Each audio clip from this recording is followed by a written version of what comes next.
Le président de la Commission de la Communauté économique des États de l'Afrique centrale, CEAC, Gilberto da Peida de Verissimo, est l'un des acteurs impliqués dans la gestion et la conduite de la phase de transition au Tchad qui tire à sa fin avec l'organisation des prochaines élections prévues le 29 décembre 2024. Le chronogramme de ces élections législatives, communales, provinciales et sénatoriales étant déjà connu, la CEAC réaffirme son engagement à accompagner le Tchad dans cette phase décisive de son histoire politique. La rencontre entre le Premier ministre par intérim, le ministre d'État, ministre de la Justice, des Droits humains, garde des Sceaux, Abderrahim Brahim Hamid, et le président de la commission de la CEAC, Gilberto da Peida de Verissimo, a permis aux deux personnalités de faire le point sur des sujets liés à la transition et surtout l'organisation des prochaines élections.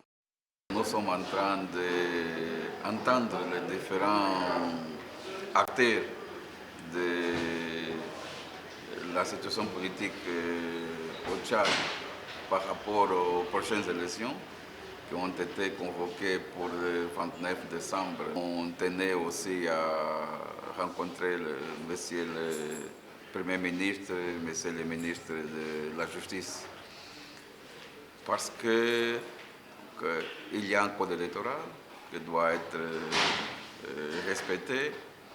Il y a un calendrier électoral qui est basé sur les conclusions issues du dialogue national inclusif et souverain.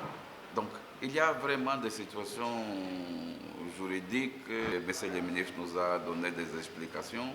Ce qui est vrai, c'est que le Tchad doit sortir de sa situation de transition. Par la voix du président de la commission, la CEAC, Communauté économique des États de l'Afrique centrale, se réjouit de la conduite de la phase de transition qui constitue un bel exemple pour les pays en transition et partant pour toute l'Afrique. C'est avec un espoir d'une mission presque accomplie que l'Angolais Gilberto da Peida de Verissimo quitte la primature.